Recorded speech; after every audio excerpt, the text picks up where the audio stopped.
Oke guys, terima kasih masih setia bersama channel Adehir. Di video kali ini gue mau ngebahas alasan, beberapa alasan ya guys ya. Beberapa alasan kenapa motor Suzuki kurang laku atau kurang diminati di Indonesia guys. Oke, nanti gue bakal kasih alasannya, tapi ini menurut opini gue ya guys ya. Oke, jadi kita bisa sambil jalan-jalan ya guys ya.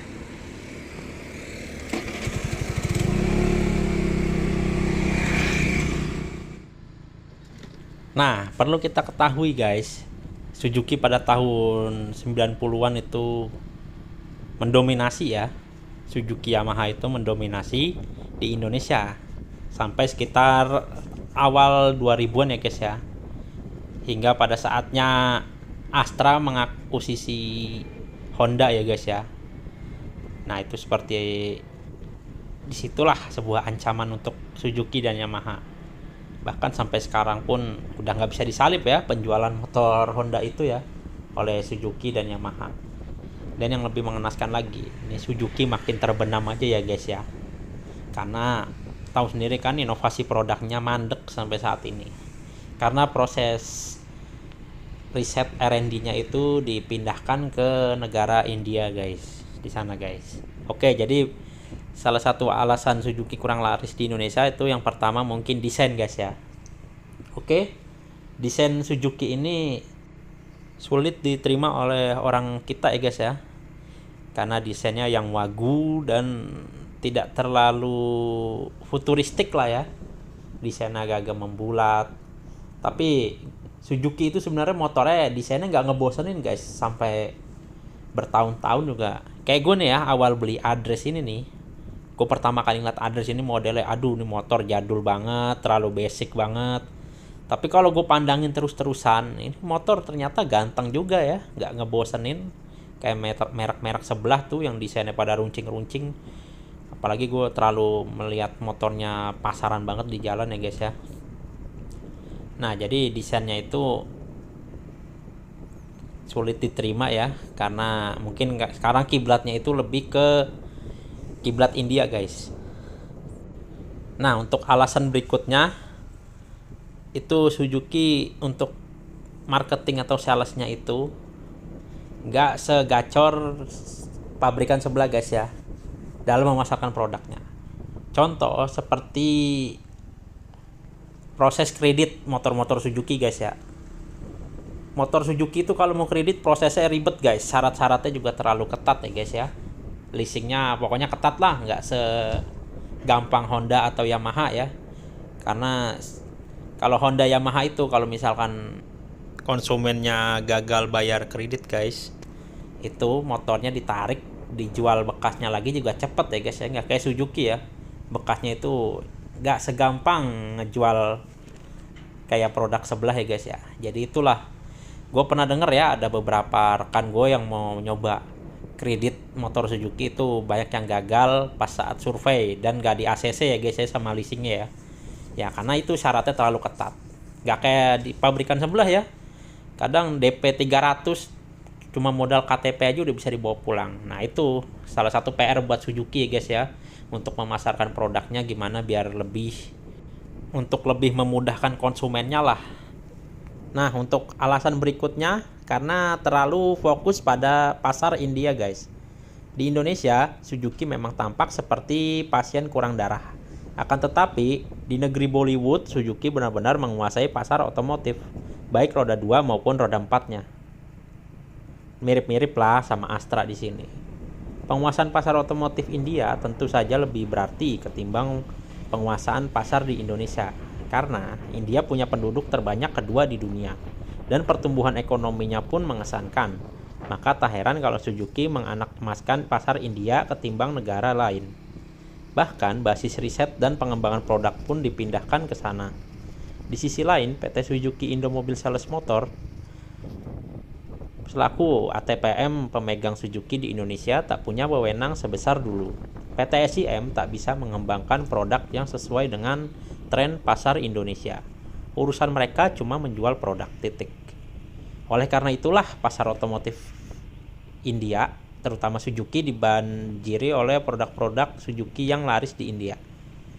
Nah, nggak heran kan sekarang motor-motor baru Suzuki itu kebanyakan ya CBU dari India, kayak motor Suzuki Avenis, Suzuki Burkman Street 125X, Suzuki Gixxer SF250, dan Suzuki V-Strom SX250. Nah, produk-produk di atas tentu bukan produk yang sepenuhnya buruk ya guys ya. Hanya saja mereka gagal memenuhi keinginan konsumen di Indonesia yang tentu berbeda dengan keinginan konsumen di pasar utama Suzuki sana. Nah, bagaimanapun konsep konsumen itu selalu benar guys ya. Nah, untuk alasan berikutnya nih guys ya, dealer dan bengkel resminya banyak yang tumbang. Jadi ya jadi pertimbangan konsumen juga ya. Kadang konsumen bingung, udah ngotot pengen beli motor Suzuki tapi nggak bisa nemuin dealernya. Sekalipun udah beli, nyari bengkel resminya susah. Oke, nah ini dealer pada tutup ya, mungkin karena penjualannya juga loyo ya guys ya. Apalagi zaman pandemi Covid itu benar-benar ambruk. Di situ kelihatan banyak banget bengkel dan dealer yang pada tumbang ya guys ya. Selain itu juga karena mungkin motor Suzuki awet-awet jadi jarang jajan ya guys ya di bengkel ya. Nah, sebagian juga banyak yang pakai motor Suzuki itu lebih milih nyervis di bengkel umum ya, atau nyervis sendiri di rumah. Kalau gue tipikal yang sering nyervis motor Suzuki gue sendiri guys, nyervis di rumah nih guys, karena lebih mudah ya menurut gue ya perawatannya ya, nggak ribet dan nggak banyak jajan juga. Nah, tapi PT Suzuki Indomobil ini udah berjanji kalau kedepannya bakal menambah jaringan dealer dan bengkel resmi. Nah, ini terbukti ya, belum lama ini dibuka lagi nih bengkel resmi di daerah Parung ya, Parung Kabupaten Bogor. Nah, ini bengkel resmi dan juga dealer. Nah, belum lama juga nih dibuka juga nih di daerah Bogor ya, di daerah Tajur ya. Ini baru mau dibuka ini guys, kalau ini kayaknya guys ya, bengkel resminya nih atau dealernya. Nah, alasan berikutnya itu karena mindset BBM boros lah, atau spare partnya susah atau langka. Nah, kalau untuk masalah BBM boros, gue akuin kalau motor-motor Suzuki zaman dulu emang boros, terutama motor 2 taknya guys ya. Tapi lambat laun pengembangan mesin Suzuki ini makin bagus ya guys ya. Kayak Suzuki Next Injection nih guys ya. Dia itu mendapat rekor muri sebagai motor matic paling irit ya, dengan konsumsi bensin 70 km per liter ya guys. Itu sangat irit banget untuk kelas matic ya guys ya. Nah, di situ berarti yang bilang anggapan motor Suzuki boros itu salah besar guys.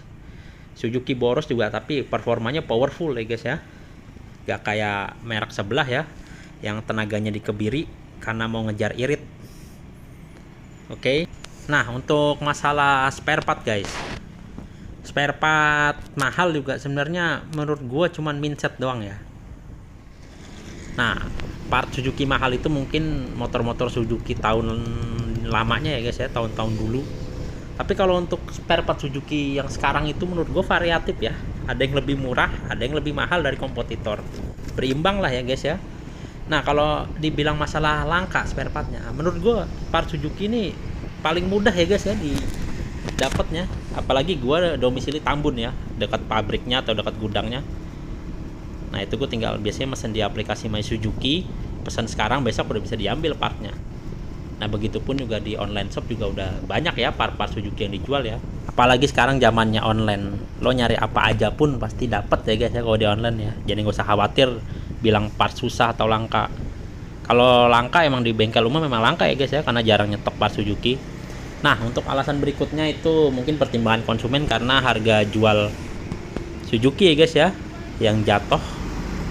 Oke, jadi kebanyakan konsumen kita itu sebelum membeli motor sudah mikirin harga jualnya kembali, karena ya mungkin latahan lah konsumen kita ya kalau ngeliat produk baru, motor baru dipakai 2-3 tahun jual beli lagi ya, tapi itu kan hak mereka ya. Tapi saran gue kalau lo mau beli barang terus dijual harganya tinggi, mending lo beli emas atau beli tanah ya guys.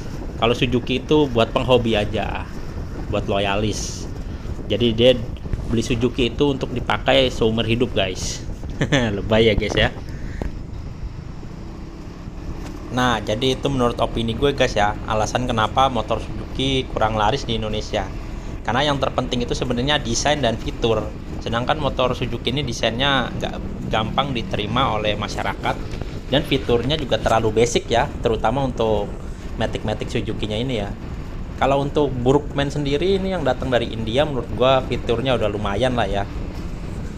Oke, jadi sampai sini dulu video gue ya guys ya. Terima kasih sudah menyaksikan channel gua. Jangan lupa like, comment, dan subscribe. Terima kasih guys.